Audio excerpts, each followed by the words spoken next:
Don't be jealous, puppy. Grab my bag. Mommy's doing business.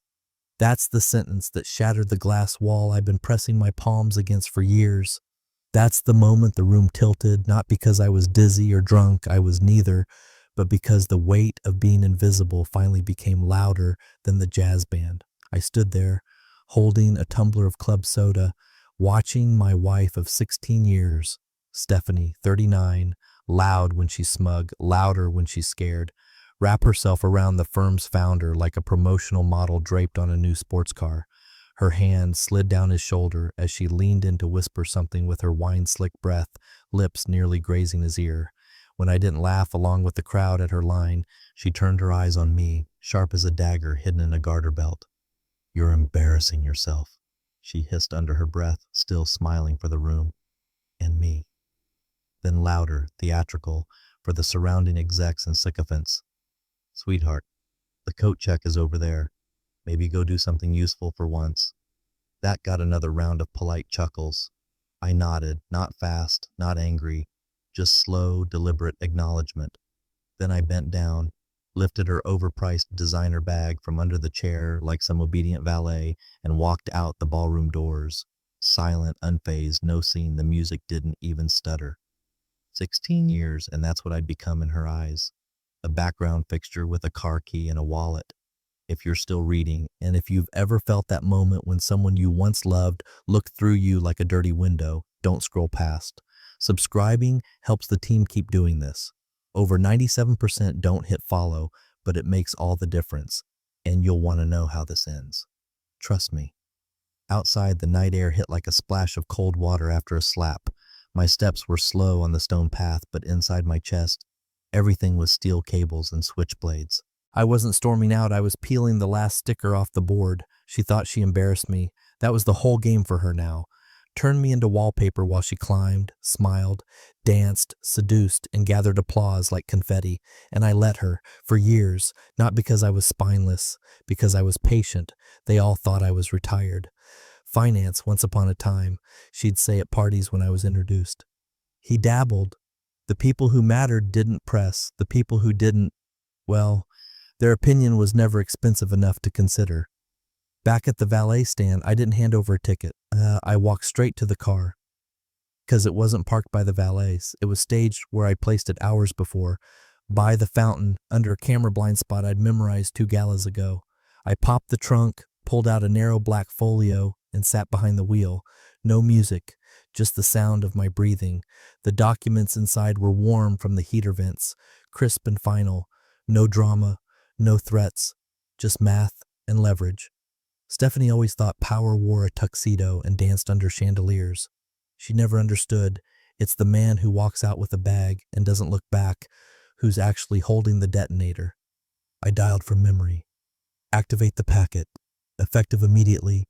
Schedule the reveal for tonight. Quietly. No response. Just a soft click. Confirmation. Stephanie had no idea what I was doing while she flirted. What I'd been doing for the past 3 years, ever since her gym sessions started running late. Her makeup bags grew suspiciously lighter, and her calendar filled with last-minute business dinners that never included spouses. She thought I was just eating leftovers and watching game shows. She never asked why my laptop was always encrypted or why I still took trips to DC every quarter. Old habits, I told her. She never cared enough to ask more. But tonight wasn't about the cheating. That was just smoke. The fire was what she lit the moment she made me into a spectacle, when she fed me to the crowd like a party favor. That was the point of no return. You see, I've learned something over the years. Men like me, quiet, observant, controlled, we don't explode. We orchestrate.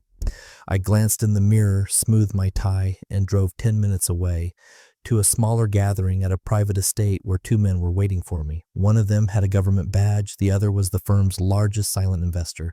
In 15 minutes, the man my wife was clinging to would receive a document that would suck the blood from his face and the air from the room.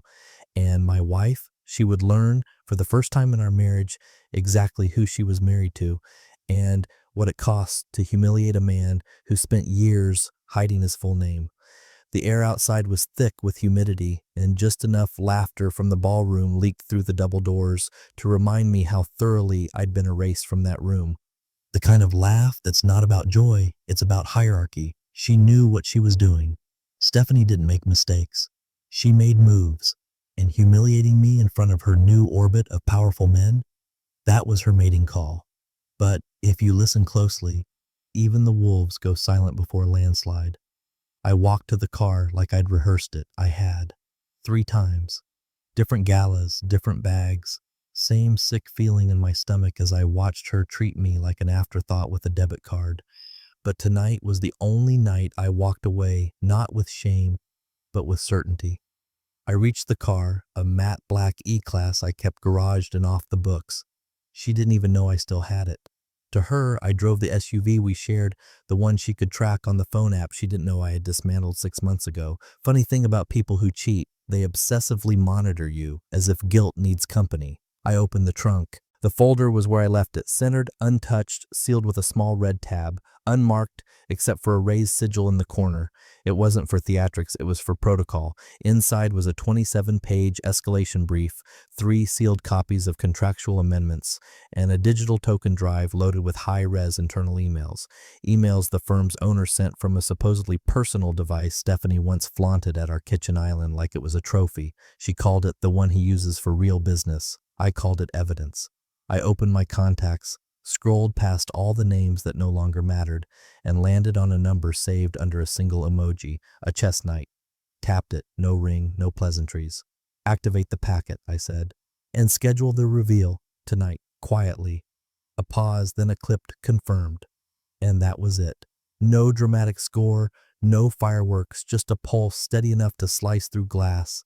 I slid behind the wheel, folder resting on the passenger seat, and drove, not fast, not slow, just deliberately. 10 minutes down a road, barely visible at night, canopied with trees, asphalt whispering under the tires, the kind of road meant for people who don't need to be seen arriving. The estate was modest, by certain standards. Gated, silent, ivy wrapped around the columns like an old secret. 2 men waited on the veranda, one in a dark gray jacket with no lapel pins, no wristwatch, nothing reflective. The other I knew too well, Leonard K., the firm's ghost shareholder. The man the owner of Stephanie's firm believed was just legacy capital, not someone who attended quarterly briefings with the Treasury Department's internal fraud task force. We didn't shake hands. We nodded. Leonard glanced at the folder. So it's her. I didn't respond. He already knew. The man in the gray jacket opened a small case on the table. Timeline? Immediate, I said. He's on the floor with her now. Likely thinks he's celebrating. Then he'll remember tonight for different reasons, the agent said, handing me a clean USB for redundancy. I placed it in my inside pocket, next to the pen Stephanie gave me last Christmas, the one engraved with, "For my rock." I'd never used it, not once. Leonard leaned on the railing, watching the moonlight slice through the yard. You waited longer than I would have. I had to be sure, I said. Of what? That I didn't care anymore. And that was true. That was the freedom. I wasn't hurt, not anymore. What I felt was a cold precision, the kind that comes after years of small humiliations, layered like sediment. Her first flirtation with her old boss, the way she told the hairdresser I was semi-retired, the time she accidentally left her texts open on the iPad and then told me I was invading her privacy when I saw one too many winking emojis from a contact named TGF. She didn't cheat because she lacked love. She cheated because she thought I lacked consequence. The man in the gray jacket checked his phone. He's reading it now. Let him, I said. It'll be the first time he's had to read the fine print. Stephanie never understood my job. That was the point. She thought I was just another guy who cashed out in the early 2000s and spent the rest of his life coasting. She never asked why I still kept 2 licenses active in jurisdictions that hadn't touched a pension file in years. She never asked why my laptop had a triple authentication protocol, or why I never let her throw out the fireproof safe in the basement. Now all of it was active. All of it had been waiting. You want us to initiate the cascade? Leonard asked. His voice wasn't curious. It was cautious. No, I said. Let him sweat. 10 minutes. Then let the board call him. And your wife? I looked out into the dark. Somewhere she was still dancing. She wanted business, I said. She's about to get it. The owner was mid-spin when his phone buzzed. He didn't miss a beat, kept his arm low around Stephanie's back, fingers grazing fabric that cost more than most monthly mortgages. He smiled as the flashbulbs popped. Local press, regional execs, one or two influencers tagging the night like it mattered. For a moment, it looked like a stock photo of corporate seduction. Sharp suit, sharper woman, champagne sparkle, and synthetic charisma. But then the phone buzzed again. Then again, his smile didn't falter, not at first. He glanced down discreetly, saw the contact name, and just like that, the moment snapped. He stopped mid-step, no flourish, no bow, just a sudden stillness, like a man realizing he stepped off a curb into traffic. His eyes flicked toward the mezzanine balcony, then back at Stephanie. Her brows knit for a half second, genuine confusion for the first time that night. "Be right back," he muttered. No wink, no smile, just a retreat. He didn't offer her his hand, didn't say hold my drink, just turned and headed up the spiral staircase to the administrative level of the hotel ballroom, where doors are locked, not because of valuables, but because of damage control. Stephanie watched him go, arms still poised as if waiting for the music to resume. Around her, the crowd didn't notice. The dance continued, but her eyes tracked his every step. Upstairs, his assistant was already waiting. Blonde, no-nonsense blue folder in hand. "They sent it direct," she said, voice tight. "Encrypted, but it cracked under your board key. I didn't touch the contents. Just scanned for malware, clean." But what?" he asked, breath short. She handed him the folder. No label, no logo, just a thin, perfectly square red sticker on the corner. Raised seal, trust documentation. Private trust, not corporate. The kind used by people who don't want attention, but who have enough of it that they can afford to erase paper trails. Inside a single sheet, one paragraph, 6 lines, all substance, no fluff. Was a threat. It wasn't even a notice, it was a trigger. Subject: Emergency Seek Review Initiation Sender. Charon Fiduciary Trust. Entity 7194.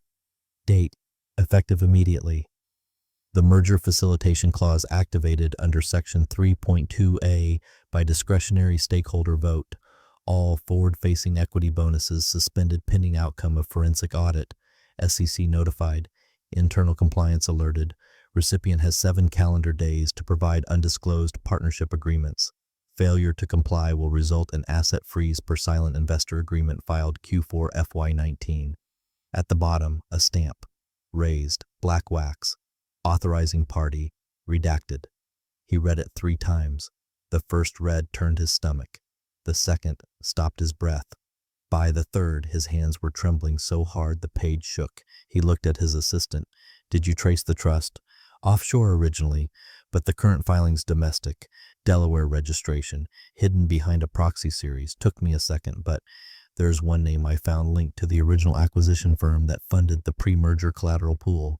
"Whose?" And she hesitated. "Stephanie's husband." The words didn't register. They couldn't. That man, the one with the muted tie, the dull eyes, the posture of a man used to being ignored.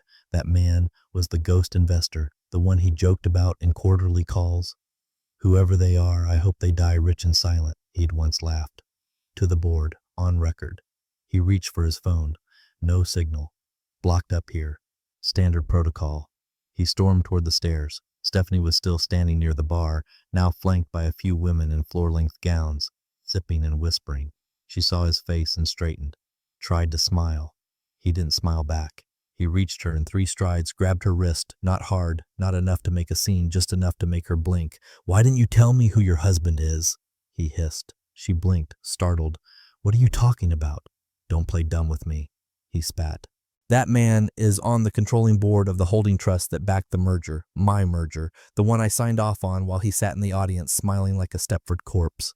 She opened her mouth, closed it. "Do you have any idea what I just read upstairs?" he snapped. "What do you mean he's on the board?" she asked, voice cracking now. "He told me he was retired. He barely touches a spreadsheet." He laughed.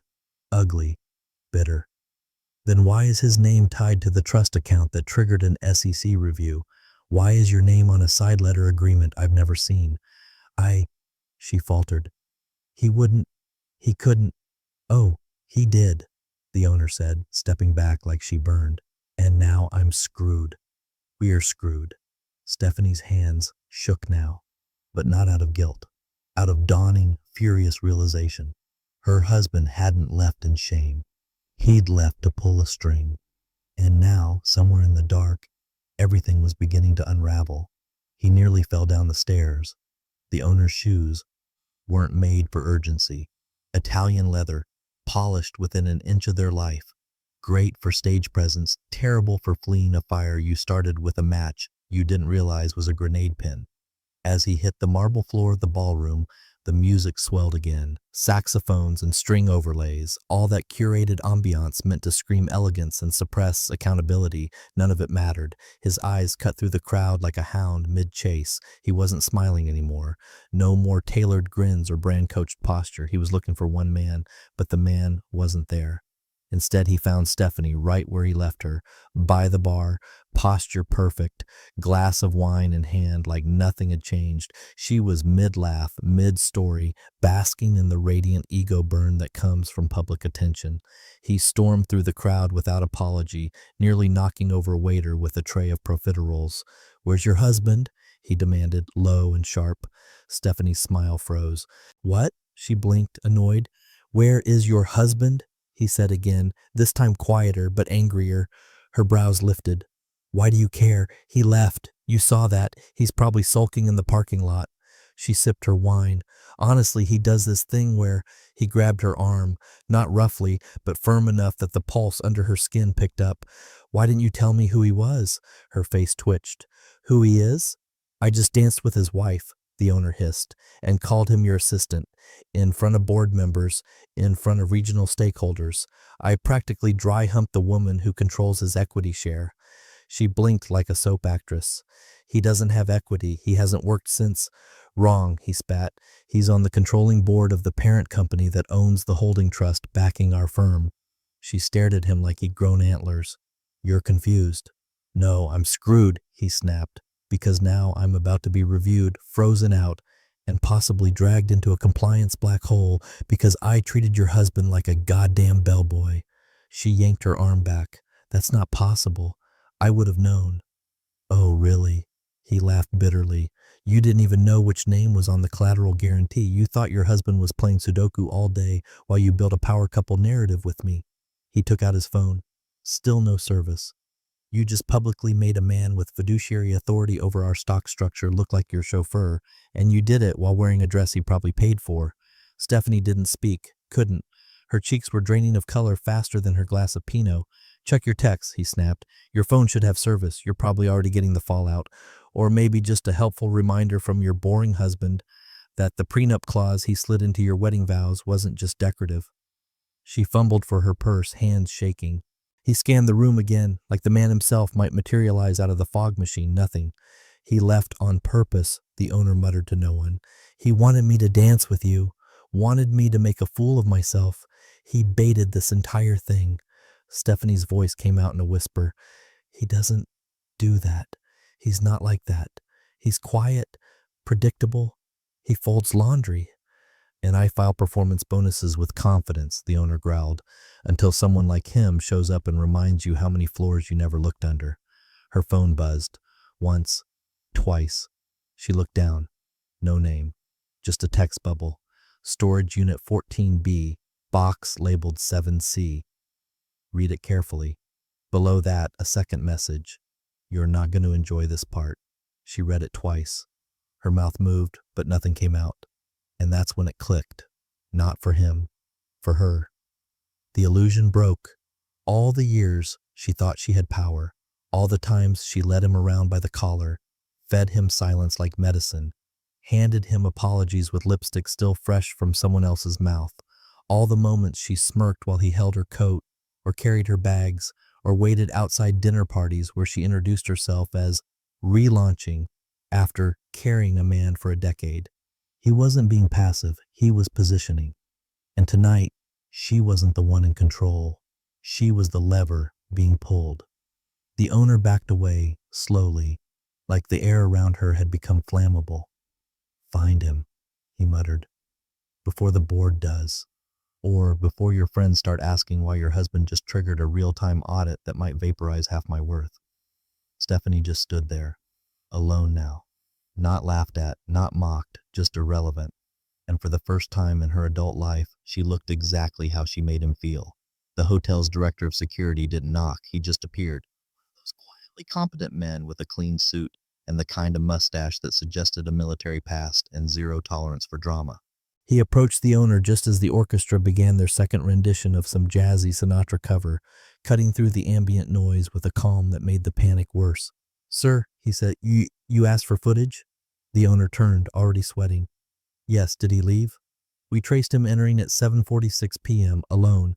No staff contact, no valet use, entered through the South Service Wing using a guest keycard. But we have no footage of him exiting." The words landed like a slap. Not a violent one. Worse, a humiliating one. The kind that makes you realize you've lost control not just of the room, but of the script. No footage? He ghosted out of a hotel? He's not Houdini. The security man remained stone-faced. "We reviewed all main exits, fire stairs, freight lifts. No exit recorded." "So where the hell is he?" "He's likely still here, sir." Stephanie stood a few feet away, pale and stiff, holding her phone like a detonator she couldn't understand. Her eyes flicked to the mezzanine, then to the exits, then back to her wine. She hadn't taken a sip in 5 minutes. Her hands were trembling too much. The owner's assistant appeared beside them, breathless. She wasn't running, but close. She handed over a cream-colored envelope, unmarked, except for one line written in perfect black fountain pen script. "From your board representative." The owner hesitated, then tore it open. Inside, one page, printed, thick cotton stock. The kind of paper that's not just expensive, it's used to bind things. He scanned the contents. Once. His hand began to shake. He read it again, slower. "Addendum to Executive Contract, Section 8.1, Reversal Trigger. Subject, improper fraternization under executive power. Imbalance effective immediately. All performance bonuses and deferred compensation packages linked to the 2Q-4Q merger will be suspended pending compliance investigation. Trigger clause enacted due to observed conduct in conflict with fiduciary obligations to subordinate personnel and related partner affiliates. Filed under compliance board approval, unanimously signed." At the bottom, 3 initials. The first matched his silent shareholder's ID tag. The second, the firm's chief legal officer. The third, the husband's. The man who wasn't supposed to be in the building. The man who never left. The man who just reached into the financial bloodstream and pinched the artery closed. The owner's knees nearly gave. "This is a mistake," he muttered. "They can't. This clause was buried. We only activated it in the rarest." His assistant cut in, voice shaking now. "They cited Section 12B, precedent from the Lancaster case. It counts if it happens during a public event, in front of board observers, the dance, the introductions. It's on tape." Stephanie stepped closer. "What does that mean?"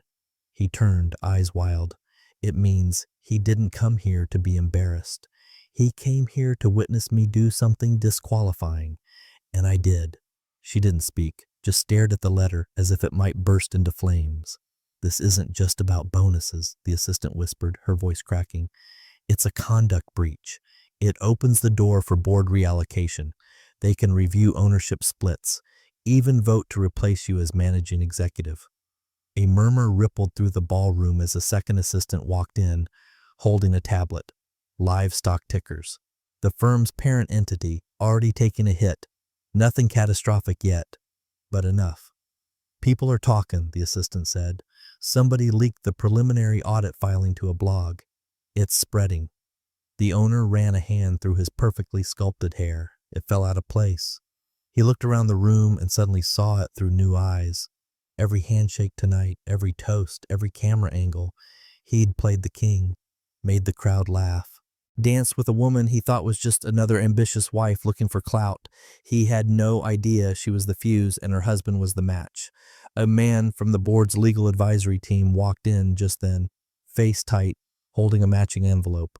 "Sir," he said, "the board would like you to review this version in private. They've officially suspended your comp package pending review." The owner didn't reach for it. He just looked at the letter in his hand, the signature at the bottom, and realized paper weighs nothing, but it can crush everything. Stephanie finally found her voice. Why didn't he just say something? Because men like him, the owner said, almost whispering now, don't raise their voice. They raise their value and let the paper speak.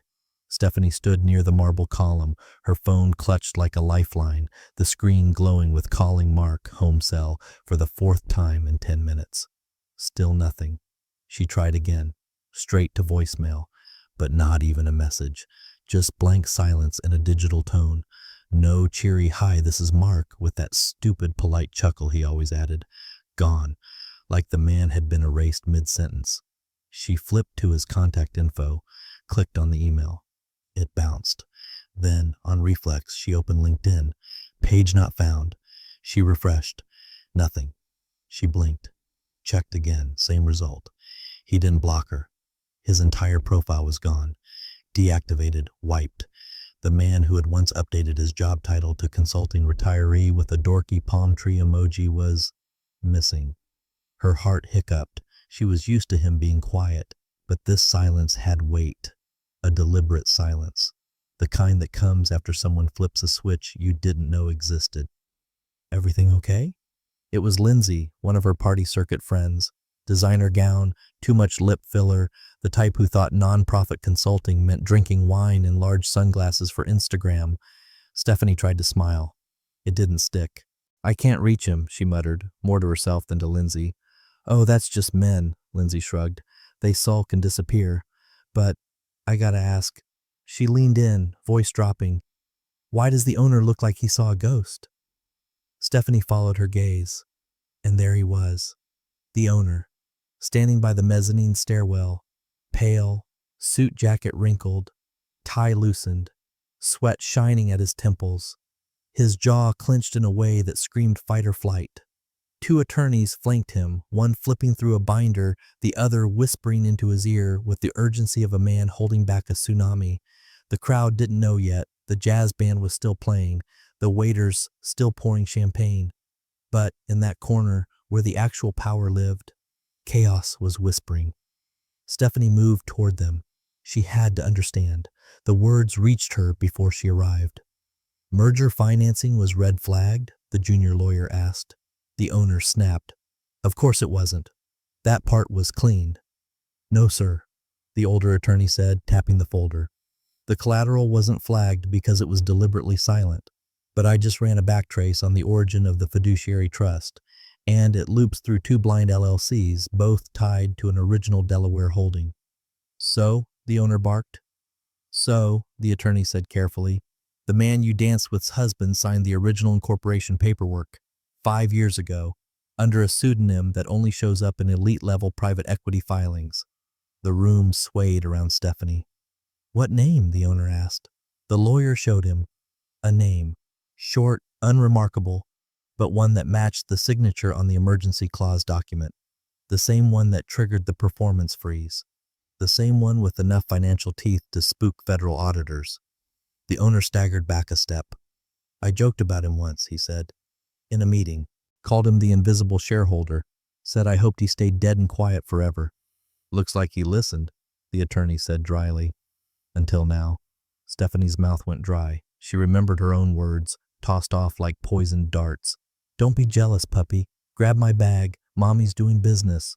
The smug grin, the laugh from the table, the look on his face, not wounded, not angry, just ready. How many times had she dismissed him, made him the butt of a story to her friends, the background man, the accessory, the one who didn't get it, who needed her guidance just to survive a room full of ambition. She thought she had him figured out. He folds laundry, watches old westerns, always brings reusable bags to the grocery store, drives with both hands on the wheel. How many years had she mistaken silence for irrelevance? And now? He wasn't answering. He wasn't online. He wasn't anywhere. But his presence was everywhere, in the legal freeze, in the collapsing bonus structure, in the white faces of the executives who'd spent the evening laughing at his expense. One of the lawyers leaned into the owner's ear. Sir, with your authorization, we could open a line of communication with him. The owner shook his head. You don't negotiate with someone who already burned the map. Stephanie backed away slowly. She needed air, clarity, a moment. She found none, because at that exact second her phone buzzed. A single new message. You look so sure of yourself in that dress. No name, no number, just that. She stared at it, and for the first time in her adult life, she wasn't sure if she should be afraid of the man she mocked or mourn the version of him that let her. The door didn't slam open. There was no announcement, no music drop, no spotlight. It was quieter than that, more surgical. Just a click, a creak of the hinge, and then he walked in, through the same south side corridor he entered from earlier. Calm, hands relaxed at his sides. No tie, no coat. Just the same black suit, slightly looser now, like it had shed a skin with him. No apology in his posture, no need for one. But this time, he wasn't alone. Beside him walked a woman with a folder tucked under her arm and a look that could file taxes with her eyes alone. Short bob haircut, pinched expression, sharp black pantsuit, no heels. Flats, functional, fast, ruthless. She didn't look around. She moved like someone on assignment, like she'd walked into courtrooms, boardrooms, and blood-slicked compliance meetings and treated them all the same. People noticed. The first few heads turned from the buffet, then a couple near the bar stopped mid-toast. Then it was like a slow virus of realization infecting the entire ballroom. Conversations dropped off mid-sentence, forks paused halfway to mouths. The musicians kept playing until the pianist glanced up, saw the pair, and missed a key. The melody crumpled. Silence followed. The owner froze. He'd been by the staircase, gripping the banister with one hand and a sweating tumbler in the other, jaw locked, suit now half wrinkled from stress. When he saw the husband walk in, he took a single step forward, not to attack, not to fight, to beg. But the man didn't look at him. Not even once. He walked straight into the middle of the room. The woman beside him split off, wordless, handing documents in manila envelopes to each of the seated board members. No fanfare. Just a nod, a glance, and a folder. A buzz started. Quiet, dangerous. One of the board members, a senior partner from the New York office, opened his envelope and read. His lips parted, but no sound came out. His eyes darted across the page, then shot up to meet the husband's face. That's when the collapse began. The owner took another step, this one clumsy. Wait, he started, voice high and unfamiliar. We can discuss this. I didn't know who you were. Still, the man said nothing to him. Not even a glance. Not to the man who flirted with his wife. Not to the man who cut him down to get a cheap laugh. Not to the man who danced on his grave before checking if it was actually empty. And not to her. Stephanie stood in the far corner halfway behind a potted plant, her mouth slightly open. She looked like someone watching a car crash, but realizing she was in the passenger seat. The husband took one step forward and then another, until he reached the small presentation dais set up for the firm's announcement speeches. He didn't climb it. He didn't need height. He had gravity. He looked out over the crowd. Some of you know who I am, he said, voice quiet even. Some don't. After tonight, it won't matter. No microphone. He didn't need one. The room had gone still, the kind of silence you only hear before an execution. I've been a silent board partner of our parent entity for 8 fiscal years. I preferred it that way. I believed in this company. I still do. But after the internal breaches I witnessed tonight, here his eyes scanned the room but never stopped on anyone. I'm dissolving the shell corporation that buffered the merger. Effective immediately, the firm is under full compliance review. Gasps. Real ones. He continued. The fiduciary protections that allowed executive discretion over post-merger allocation are revoked. Every bonus, severance clause, and fast-track promotion from this year will be reviewed, line by line. This is not punitive. This is structural. The owner's voice cracked behind him. We didn't know. I didn't.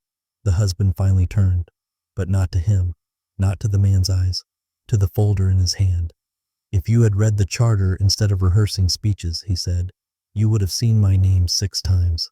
The board member from New York stood up. Mr. Hale, he said. The husband turned slightly, acknowledging. You're triggering Clause 9?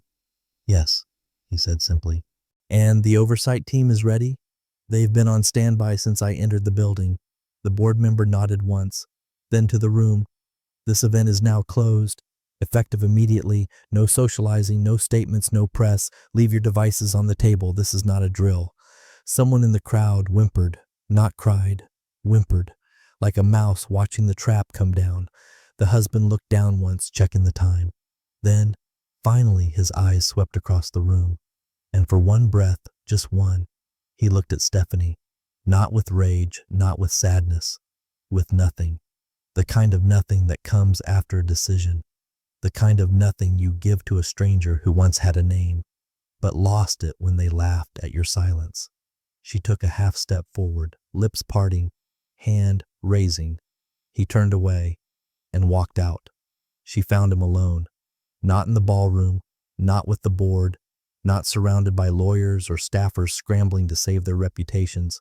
Just him, standing at the edge of the hotel's valet roundabout, hands in his pockets, looking out at the rain starting to mist the pavement under the golden canopy lights. He looked like a man waiting for a car, or maybe a different life. Stephanie's heels clicked across the stone, echoing like gunshots in her skull. Her dress felt tighter now, like it was choking her. She hadn't cried in years, at least not genuinely, not the kind that comes from the throat, not the kind that surprises you with how unpretty it feels. But now, her cheeks were damp and hot, and her voice cracked before she even reached him. "Mark?" He didn't turn. "I didn't know. I swear to God, I didn't know. I was just trying to—" He turned then. Not fast, just enough to freeze her mid-sentence. His expression wasn't cold. It was vacant. Not apathy, not anger, just done. He reached into his jacket and pulled out a small brass key. It was old, scratched, attached to a plain white tag with one number written in thick black marker. 14B. He held it out to her between two fingers. She didn't take it. "What is this?" she asked, her voice already trembling. He didn't answer, just placed it in her palm and closed her fingers around it. His words were calm, too calm. "Storage unit, box labeled prenup clause 7C. You'll want to read it before you call a lawyer." Her breath caught. "Mark, come on. Please, that night we were drunk. I was just playing up the crowd. It wasn't real." He didn't flinch. "Everything was real, Stephanie. You just assumed none of it had weight." She blinked. "Is this about the bag, the dance? I was being playful. I didn't know it would humiliate you. You never said—" "I never had to," he said. "You stopped listening long before I stopped talking." And with that, he turned and walked toward the car that had just pulled up. Sleek, black, untagged. The driver got out, nodded, held the door open. Stephanie stood frozen in the driveway, her hand shaking around the key. She didn't follow. Not right away. But an hour later, after the party had collapsed, after the lights dimmed, after her phone stopped vibrating with missed calls and texts, and the board's PR team stopped trying to locate her for a formal apology statement, she went. The storage unit was in an industrial park across town. Concrete walls, blue doors, chain-link gates, and the coldest kind of lighting. The kind that buzzes faintly, like it's trying to whisper secrets it shouldn't know. 14B was near the back. The key clicked like a gun cocking. The door groaned upward with the metallic reluctance of something untouched for years. Inside was one box, just one. Black plastic, sealed. On the top, a laminated envelope with her name on it in his handwriting. Beneath it, a stack of documents and protective sleeves. She opened them with trembling fingers. The first page was familiar, too familiar. Prenuptial agreement between Mark Hale and Stephanie Jennings. Dated, notarized, signed in blue ink. She remembered the day.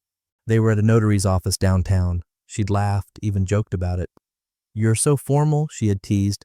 "What are you hiding, a Swiss account?" He'd smiled, said nothing. Now she read the highlighted section, Clause 7C, spousal asset nullification. In the event of proven recorded public defamation or intentional humiliation by one party toward the other, said clause nullifies all spousal claims to shared marital assets, savings, retirement accounts, and properties acquired post-marriage. Exceptions? None. Beneath it, an addendum, handwritten, dated 3 years after their wedding. Per mutual agreement, the clause remains enforceable regardless of verbal provocation, intoxication, or third-party influence. Witnessed and resigned by both parties. There was her signature. Again, fresh, clear, she stared at it until the words blurred. Then she looked around the unit. There were no photos, no clothes, no memories. Just that box. because he'd already moved on emotionally, financially, spiritually. He hadn't lost control tonight. He hadn't lashed out. He had let go a long time ago. She thought tonight was the rupture. It wasn't. Tonight was just the paperwork. The real end had come years before, in 100 moments she never noticed. When he stopped arguing, stopped asking where she was going, stopped trying to be seen. She hadn't lost him at the gala.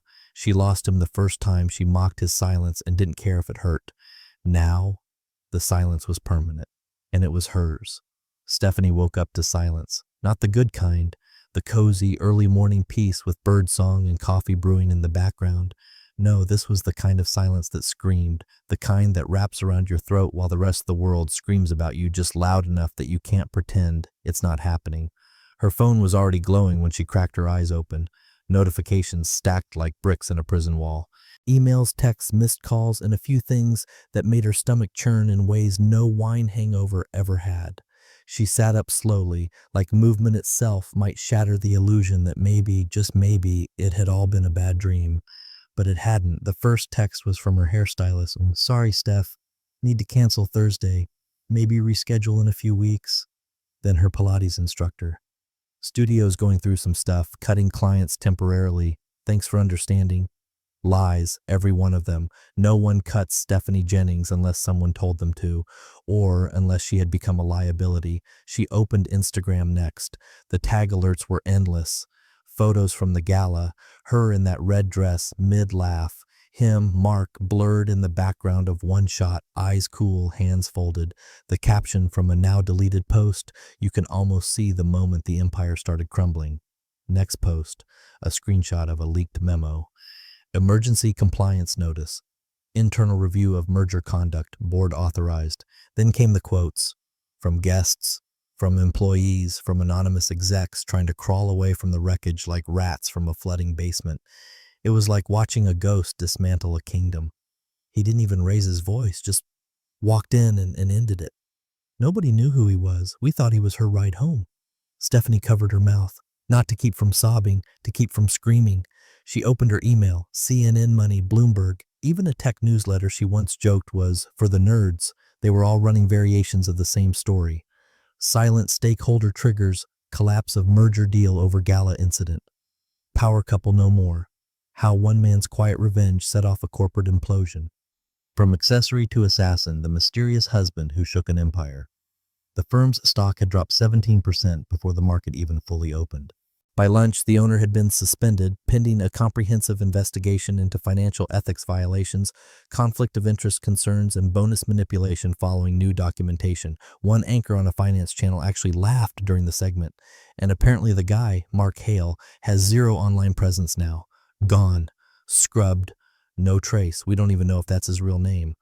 The co-anchor added, makes you wonder how many other guys out there are hiding that kind of power behind khakis and a wedding ring. The camera cut to both of them smirking. The joke was on her. Her phone rang. Mom.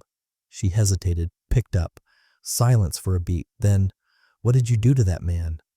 Mom, I didn't. No, Stephanie. This isn't about a little cheating. This is biblical. He made the market move. Do you understand how rare that is? You married a man with power, and you mocked him in public like he was your caddy. Stephanie closed her eyes, breathing shallow. Her mother wasn't done. You humiliated him in front of executives, powerful ones. And now, none of your friends will take your calls. I already got dropped from the garden club this morning, and I don't even live in your state. Click. Stephanie stared at the screen. More emails, 2 endorsement deals canceled, an invitation to speak at a women's leadership brunch withdrawn, her alma mater's alumni committee. We've decided to go in another direction. In 24 hours, she went from being the woman who redefined corporate femininity to a cautionary tale wrapped in a scandal. And still, no word from Mark, nothing. Not a text, not a call, not even a voicemail to scream into. He hadn't disappeared. He had retreated into a place she couldn't touch, a silence she couldn't decode. She wasn't embarrassed. She was radioactive. And every single person she once controlled with charm, favors, or strategic wine nights, they were now watching her from a distance, calculating how quickly they could pretend they never knew her name. The office was quiet, save for the ticking of a brass wall clock and the distant hush of ocean waves folding over each other just beyond the glass. Floor-to-ceiling windows looked out over gray, endless horizon, the kind of view people pay for just to feel like they're in control of something. Stephanie stood in the doorway, smaller than she'd ever felt, even in heels. Her coat hung awkwardly over her arm, forgotten halfway on, hair pulled back, no makeup, no entourage, no smile. He was seated across the room. Mark, a navy sweater, dark slacks, reading glasses perched low on his nose, reviewing a file, one hand idly flipping a page. He hadn't changed much, except for the way he didn't look at her, not as surprise, not as disdain, as nothing. She cleared her throat, the sound barely carried. Mark. He didn't look up, turned a page.